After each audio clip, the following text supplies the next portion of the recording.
Purim. There are many, many points in the Megillah that are worthy of mention. In fact, it's one of the most interesting books in the Tanakh in many, many ways, even though it's rather brief, and even though it's rather late in terms of its authorship, its provenance. And yet there are many, many things that we can only understand in Megillat Esther if we read between the lines.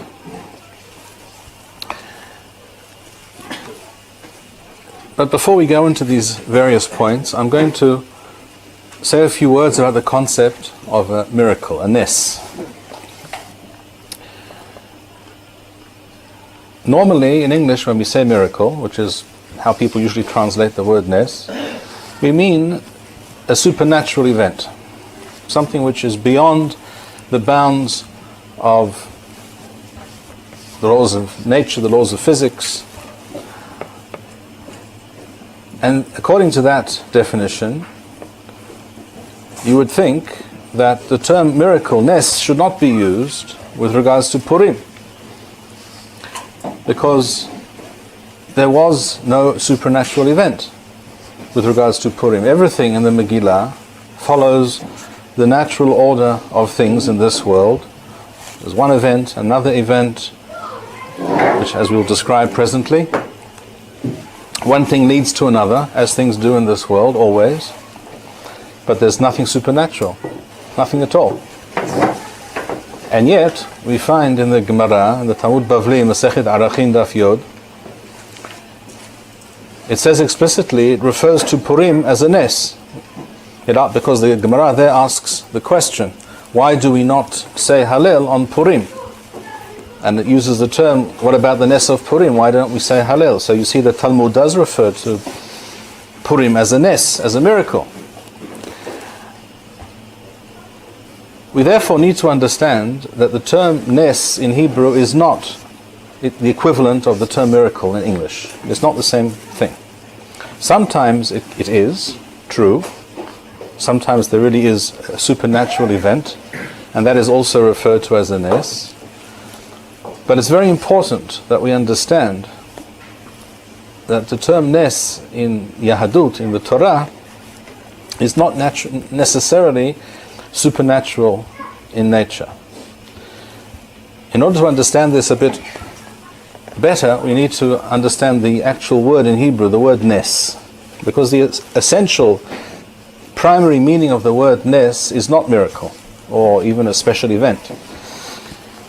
The term nes refers to a banner or a flag, like the pasuk in Sefer Tehillim, Nothatha li're'echa nes lihithnoses. The word nes there refers to a banner. Something. What is a banner? Something which you hold up high, which people can see from a distance, something which sticks out, something which is not part of the surroundings, not part of the what goes on around it. It's something unusual, and it stands up and is visible. It sticks out. It's noticeable. And that's often what the word nes means. And that's exactly what it means in this case, in the case of Purim. Purim, the events of Purim, that the events described in Megillat Esther do not describe any supernatural event. Rather, they describe an historical occurrence which is made up of different details, different more minor events, which all together lead to a certain outcome. And it is the juxtaposition of those events, the fact that one event occurs, event A, and then that is followed, which is itself interesting and maybe even unusual, but not incredible, not something that we've never seen before, shall we say? And then another event comes along, event B, and that's also noteworthy, but not, again, not remarkable, not such that we would we would talk about it for the next 2,500 years, as we're doing right now, because that's what we're doing here. We're talking about events that took place 2,500 years ago, almost exactly. And then that leads to event, and it either leads to or it doesn't lead to, but then event C occurs, and all these events display a certain synchronicity. They all lead one leads to the next. A leads to B, leads to C, and eventually leads to a certain outcome. And then when we get to the end of that series of events and we look back, then we can see that these events are very unusual. Not each event per se, but the juxtaposition and the combination, the synchronicity of those events and the end result, that makes it a very unusual occurrence, something which really stands out like a banner. And therefore it is an S. It is an S because it stands out. It's not the usual way of things. History does not, or at least we don't usually notice that history works in this way. Perhaps that's the proper way to phrase it. Perhaps history always works that way. I think it does. But we usually are not aware. We don't chap it. We don't see that this is what's going on. That Hashem is behind these events, because we believe, we Torah Jews believe, as opposed to many other people perhaps, that history does not just happen. We believe that Hashem makes history happen. History is something which is created by Hashem and by someone else. We'll get to the someone else in a moment. It's not just Hashem. And that's a very, very important point to note. Remember what I just said, and we'll talk about it as we move on. And this is exactly why Hazal make the very unusual statement that in the future, in the time after the time of the Mashiach, in other words, once the Mashiach ben David is on his throne, and once the Jewish people are established and settled and living their lives as they should in Eretz Yisrael, there will be no need for the Nevi'im, the Sifrei Nevi'im, because all those promises and all those descriptions will have become history. They will have taken place. But Megillat Esther will always need to be read, and the importance of Megillat Esther will never be diminished. So say Hazal, and Rambam quotes this statement at the end of Ilchot Megillah. And of course, the question we need to ask ourselves is why? Why is Megillat Esther different from Sifrei Nevi'im? Not only is it different, in some ways that apparently it's more important. Or there's something about it, shall we say, even though it's not considered one of the books of Nevuah, of prophecy, but it is considered one of the Ketuvim, one of the sacred writings. In the Talmud it says that Megillat Esther was written Beruach HaKodesh. There's something about this book of Esther that sets it apart. And this is another point that I want you to keep in mind, and we'll get to some of the answers, at least, I hope, as we proceed. So we all know how the events of Purim begin. Vayhi b'mei Hashverosh. We know a certain amount about the Persian emperors and the Persian Empire of that time, but there's many things that we don't know. Many of those records that the Persians kept about themselves were lost, and we have to rely on certain Greek second-hand sources and what have you.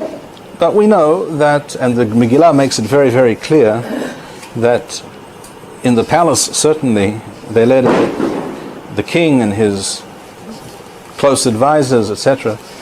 The royal family lived a very sumptuous, opulent lifestyle.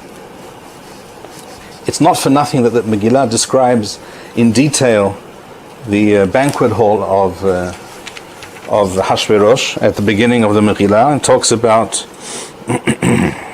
Hur, Karpas, Techeleth, Ahuzbah, Levus, Vargaman, Gililei Chesef, in great detail. I'm not going to read all of it to you. You're familiar with it. You'll hear it tomorrow night, or the night after, 2 nights from now you'll hear it, and we'll hear it again in the morning. And every year we hear it, so we hear a very detailed description of the palace and the lifestyle that was led by this king Ahasuerus. And for whatever reason, and this is the first interesting event of the Megillah, his wife Vashti is done away with. What exactly happens to her is not explicit in the Megillah, but doesn't matter. She is removed from the stage. Is that an unusual event? Well, not terribly unusual. Such things happen. People get divorced. Persian kings, if they want to, can even behead their wives. This is not unusual, not entirely unheard of. Henry VIII did it also, so why couldn't Ahasuerus? And then it is suggested to him that he should look for another wife. Not that there apparently was a great shortage of wives in his harem, again based on the descriptions, but it was suggested that it's time to find someone new. And we all know the description of how this was done, and one imagines that it's quite plain from the Megillah that every young woman, every young girl was taken forcefully, if necessary, to the palace to be prepared for the king, etc. And that also is described in great detail in the Megillah. 6 months, this kind of oil in 6 months, with these kinds of perfumes, etc., etc. Again, tremendous opulence, tremendous materialism.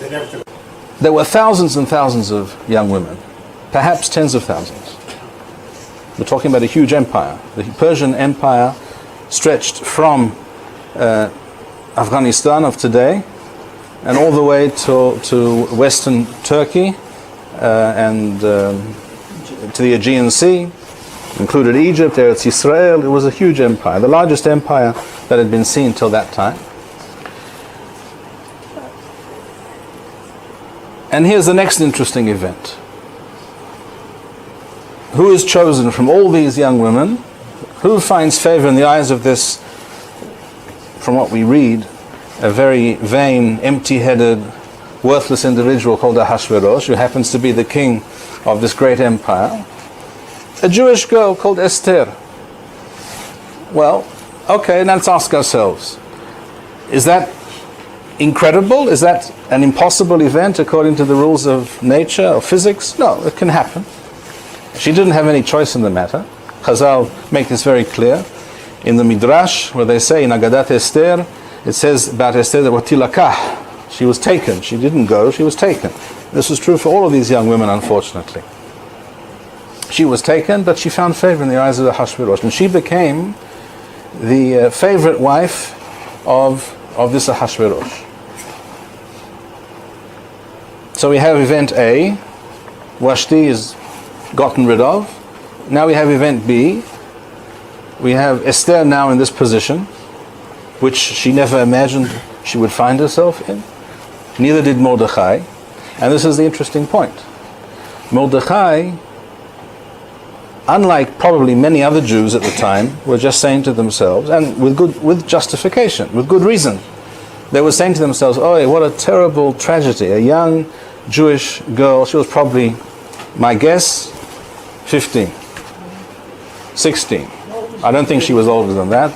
Older than that was considered too old for the emperor. How old is he? I can't tell you exactly, but he was older. At any rate, many Jews were probably holding their heads in their hands and saying, "Oi, what a terrible thing! This Jewish girl has to marry this goy, and not just any goy, this terrible person. And look what he did to his last wife. Who knows what will happen to this one? What a disaster!" And yes, it is a disaster. On the surface, it is. The simple facts tell us that it is indeed a disaster. However, Mordechai seems to understand that something unusual is going on here. Why? Because what should Mordechai do? Mordechai had brought her up. Mordechai was her stepfather. He knew her from childhood. But this terrible thing has now befallen Esther. What should he do? he should cry, he should sit down and wail and bemoan the situation. But he does something beyond that. It says in Perek Sheni, the second chapter of Esther, after she has become king, first of all, before that, there's another important statement which needs to be mentioned. It says, Lo higida Esther et amma wet moladta. Esther did not reveal her background, that she was Jewish. Ki, and why is this? Ki Mordechai thiwa aleh shelo hagid. Mordechai told her not to do so. This is also a very interesting statement. Why would he tell her not to do so? What's the big deal? What's she going to gain by not mentioning where she comes from? Here already we begin to sense, we're reading between the lines, but we have to ask ourselves these questions. These are legitimate and reasonable questions. Why would Mordechai make a point of telling Esther, and why would the Megillah make a point of telling us that he told her, do not say to which nation you belong? Now here I will introduce an idea that I've held for many, many years. I can't prove it mathematically, empirically, but to me it seems very likely. We know roughly when these events of Purim took place.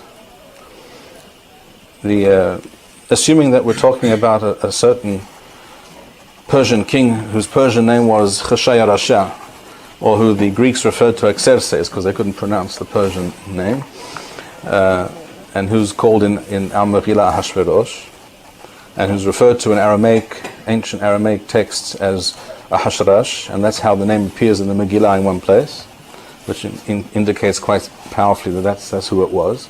He reigned from 485 to 465 approximately BCE. We're talking about the early days, relatively speaking, of the Jewish resettlement of Eretz Yisrael. Right? The Koresh had allowed the Jews to return to Eretz Yehuda, to Yerushalayim, to rebuild the Mikdash. Some, not very many, but some answered the call, and they began rebuilding the Mikdash. And we also know that the Jews ran up against various peoples and tribes of peoples who lived in Eretz Yisrael when they returned, people who had taken advantage of the fact that the Jews had been removed from Eretz Yisrael for a period of time, and they took up residence in different parts of Eretz Yisrael. And they did not like, not one little bit, the fact that the Jews had returned to Eretz Yisrael. They saw this as a threat. And when they heard further that the Jews were allowed to rebuild the Mikdash, this seemed to them something they could not stomach. They were concerned that they would be pushed out of the land, that the Jews would take over, that the Jews were being shown favoritism by the Persian emperor.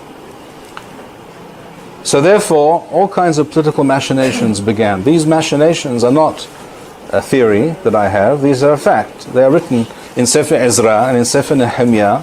These two books I highly recommend to everybody to read them carefully, more than once, because there you have very, very detailed and very, very fascinating descriptions of the political situation, the economic situation even of the Jews when they returned to Eretz Yisrael. Their situation was very dire. Economically, politically, they were under threat of military and physical attack by these non-Jewish peoples around about them. And we see in Sefer Ezra and Sefer Nehemiah that they were sending letters to the Persian government asking for support or complaining about this, and so were their enemies, were doing the same thing. So we're talking about a situation in which we have a huge Persian government way off there in Persia, which is a long way away. And this place, Eretz Yisrael, was called Yehud, the land of Yehuda. It's described in Ezra's Yehud, Medinat Yehud. Is a long way away. It's a backwater of the Persian Empire. It doesn't really interest anybody too much. But they begin to hear, the people in charge in Persia, the king and his advisors, they begin to get letters and complaints from both from the Jews and from the enemies of the Jews. It is my belief that Mordechai was what we call today in Hebrew shtadlan, in English a lobbyist. After all, we have to ask ourselves another question, which is a legitimate, serious question regarding the Megillah. Who was this Mordechai? What was he doing the whole time?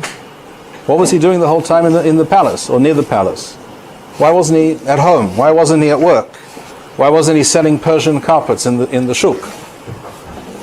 We see he's not a person who sells Persian carpets in the shuk. He doesn't have a field which he has to plow and harvest. Mordechai is someone who is always in the palace, near the palace. He's in touch with certain people. He has connections. He hears things. After all, we read that Mordechai became aware of a plot to assassinate Ahasuerus. Well, how did he hear about that? When he was in his carpet store in the shuk? No, he heard about it because he was involved. He was close by. He was constantly going in and out of this palace. He was speaking to all kinds of politicians and advisors to the emperor. So what was he doing there? I believe that he was trying to argue the case of the Jews in Eretz Yisrael who wanted to continue rebuilding the Mikdash, which they had not completed because they had barely begun when it was stopped because of the agitation and the opposition of their enemies. And a stop was put to it. This is all explicit in Sefer Ezra and Sefer Nehemiah. And just as the Jews had their lobbyists and the people who were trying to gain influence and make the case for the Jews, the enemies of the Jews also had their lobbyists and their supporters. And one of these advisors and one of these lobbyists, who also became eventually the prime minister of Persia, is someone that we all know about. His name was Haman. Right? And Haman is referred to as Ha'agari.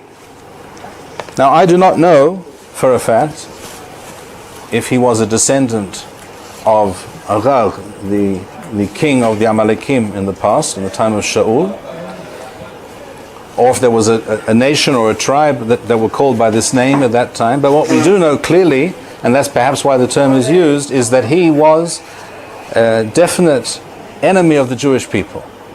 We see this later, but even before we hear about his plans for the Jews, we hear his name. His name really tells us that he's Ha'agari. This tells us that he is someone who opposes the Jews. And I think that Haman and Mordechai knew each other. And we see that eventually they got to be aware of each other's presence in the palace. And it even goes as far as to tell us another interesting point, which many Mefarshim have mentioned and asked about. It says that Mordechai refused to bow down to Haman. Why? If that's the rule, well, that's a midrash, that's divrei Agadah. But I think the simple explanation is different. You don't bow down to your enemy. Mordechai and Haman were enemies because they were representing two different nations. Haman was one of the representatives, one of the lobbyists, one of the supporters of those people over there in Eretz Yisrael who were opposing the Jews tooth and nail, and Mordechai was a supporter of and a lobbyist for the Jews. And there was naturally tension and hatred between them for this reason. So now Mordechai, who I think we begin to understand from these psukim now when it says that he told Esther, do not mention who you are, where you're from. Hide this fact. He's already looking ahead because he's beginning to sense that something unusual is going on here. First, Vashti, for some extraneous reason, was gotten rid of. And then the suggestion was made that he find a new young wife. And then of all the possible candidates, Dafka Esther is chosen. And he begins to think, this is perhaps the hand of Hashem. Something unusual is going on. I have to remain aware of what is going on. I have to take note of what goes on. So if my stepdaughter Esther now finds herself in the palace and fairly close to the has the ear of the king, then I have to take note of this fact. And therefore I will tell her, because we don't know how these things, he didn't know how yet things were going to play out. But he began to suspect, so I think, he began to suspect that something was afoot, that some unusual chain of events that perhaps would be very significant was about to unfold. So he told her, don't say who you are, because it may come in useful later to make a certain request or say something to Ahasuerus. The next thing we read about Mordechai, immediately after the pasuk about that Esther should not say who she is exactly, Uvechol yom vayom, every day, Mordechai mithalech nifnei hasar bet hanashim. Mordechai would be near that part of the palace compound where the women were kept, Lada'at et shalom Esther, to know what is happening with Esther, Uma ye'aser bah, and what is going on exactly with her. Now what does that mean? What is going on? Well, we all know why Ahasuerus wanted this new wife of his. So what is there to find out? What is there to know? What is that we don't know? He wants to know what is her standing with the king. How much does he trust Esther? How much does he speak to her about affairs of state? How much does he confide in her, etc., etc.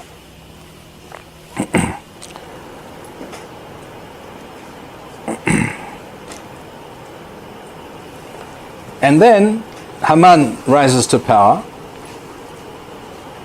This happens after Esther is already in the Beth HaNashim, in the palace. And this is again another event that in and of itself is not impossible to credit, but it comes on the heels of the previous events. A, we had Vashti. B, Esther finds herself where she is. And now Haman, one of the great supporters of the enemies of the Jews, now becomes the Rosh Memshalah, the Prime Minister, the head advisor of Ahasuerus. Mordechai is no doubt taking note of all these facts. And at the right time, when he has information about the assassination plot against Ahasuerus, he mentions this to Esther. Tell Ahasuerus. And he knows it will be written down and recorded that he was the one who gave the information. This was an investment for the future. He didn't ask for any reward now, but he was hoping that things would play out in such a way that this would lead to something greater. What's the next step? Haman is an Arari. He's an Amaleki, or certainly sounds and looks and walks like one. So it probably is something along those lines. And he wants to destroy the Jews. And now Mordechai is certain. Mordechai is convinced that I was not wrong. All these events led up to this point for a reason. Because now we have this Haman with his plan to destroy the Jewish people, and he has the ear of the king, and he hears that Ahasuerus has agreed, because for Ahasuerus to agree to such things, particularly when you're half drunk most of the time, as we see in the Megillah, they're always sitting down to drink wine, etc. What is the first thing they do after Ahasuerus agrees to the plan? They sit down to drink wine. So a man like that can agree to anything at all, really. It's no big deal. It's just another day at the office. When he hears about this, Mordechai is now convinced that the fact that Vashti was removed, A, that Esther became queen, B, that Haman became the head advisor, C, and now he has this plan against the Jews, D, this cannot be coincidence.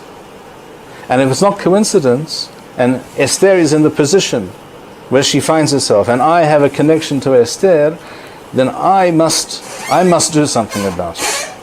I cannot sit around and wail and say Salihot, say Slichas, say Kinov, or I don't know, pray to Hashem and leave it at that. I have to do more than that. And this is the unique thing about the Megillah. I mentioned before, we do not believe that history just occurs. We believe that Hashem directs the events of history. Hashem makes history, but not Hashem alone. It's Hashem and us together. Imagine that Esther would have been in Beth Hanashim, in the palace, and Mordechai would have said, no, what can I do? Was kann ich tun? What can I do? That's how it is. There's a king, there's a prime minister, there's an advisor. He wants to annihilate the Jews. All I can do maybe is daven. I can't do more than that. But no. And he does things which you have to imagine must have involved some risk to himself. It says that he walked around the city and went and informed the Jews, and he was wailing.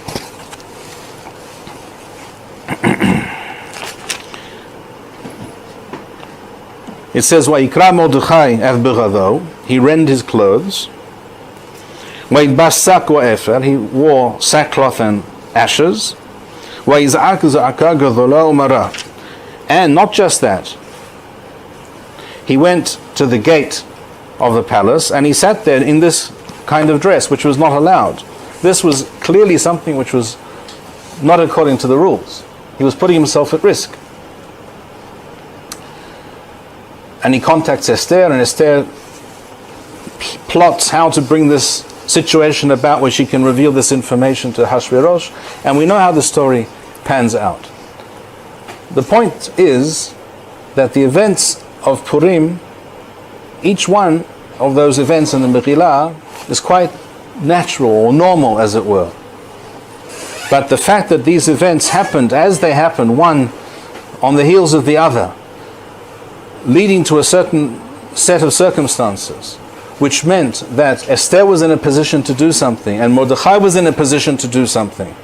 And not just something. They didn't just ask for, please nullify the decree about exterminating the Jews. That's not what they asked for. What did they ask for? They asked for something much more than that, much more important. They asked for permission to rise up and fight and destroy their enemies, to turn it around, to lafochu, to turn the plate on its head, that they would now go out and destroy their enemies. They weren't happy with achieving a situation of calm. They wanted now to destroy their enemies. That's also an important lesson that we have to recall. And that is why Megillat Esther is so unusual and so important. And that is why Chazal say, and Rambam quotes, that Megillat Esther will always be read every year for all time, no matter what happens, no matter how wonderful and complete and fulfilled our situation is. Because the lesson from Megillat Esther is that even when there are no obvious miracles, and even when all the events seem quite normal and explicable in terms of normal human affairs, that really Hashem is always behind the scenes and organizing things, and that we, on top of that, have to learn to train ourselves to see the hand of Hashem, even though it's hidden, to see the hand of Hashem in different kinds of events that are perhaps each in their own way only slightly unusual or remarkable, but when you look at them together, you look at the big picture, you see a very incredible set of events and circumstances coming to fruition. And that when we see these kinds of events happening before our eyes, it is not for us to sit back and say, well, good for Hashem, kol hakavod, you continue running the world, we don't need us. No, Hashem does need us, because that's how He wishes to run things, and we have to be active and not passive. And this is the great message of Esther, that the Jewish people have to always know that Hashem runs the world, but also know that they have a part in the running and the direction and fixing of that world to reach its destination.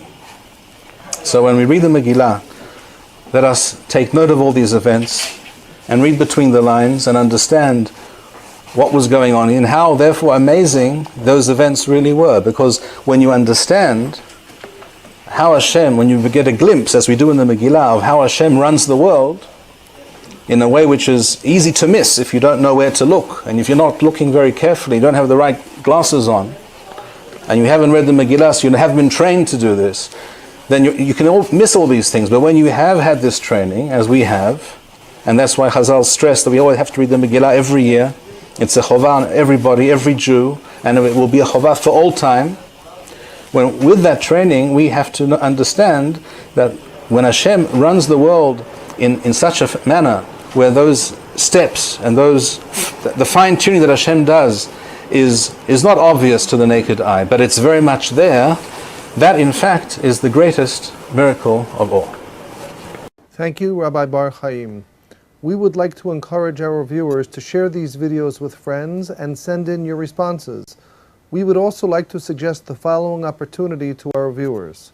If you identify with Rabbi Bar-Hayim's message and would like to sponsor or dedicate a video interview with the rabbi in honor or memory of a loved one, if you would like to obtain Birkon Nusach Eretz Yisrael or invite the rabbi for a speaking engagement, please email us at office@machonshilo.org.